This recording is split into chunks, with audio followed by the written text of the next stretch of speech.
Un Michi. Bueno, hoy este será el video más largo que hago hasta ahora. Mi papá me está gritando, ¿verdad? Eso fue. Bueno, pues no sé si estará haciendo esto hoy, que no creo, tal vez mañana, en el día o en la noche, pero este video va a ser uno de los más largos que voy a hacer, creo. Y bueno, directo al video. ¡Hey, Sans! ¡Mira lo que me encontré! Sans, ¿qué haces ahí, Sans? ¿Por qué hay una fogata? No sé, nada más la hice. Espera, ¿quién es un ajedrez? ¿Desde cuándo yo dejé mi dinero aquí? ¡Ey!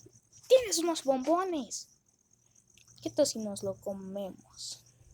Bueno, si no, ¿para qué los queremos?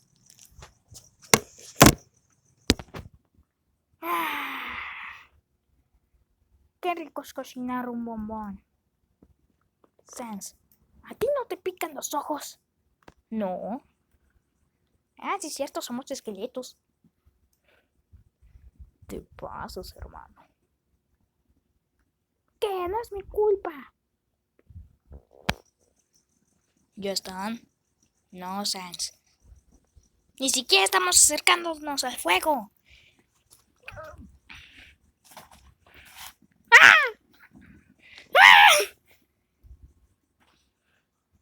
¡Sans!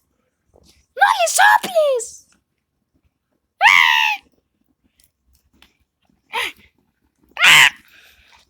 ¡Au!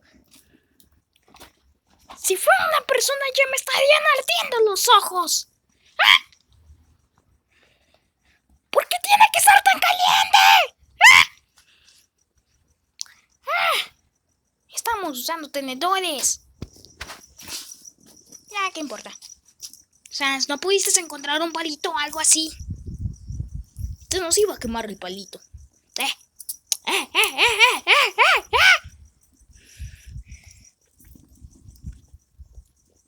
A ver. ¡Ah, me quemo!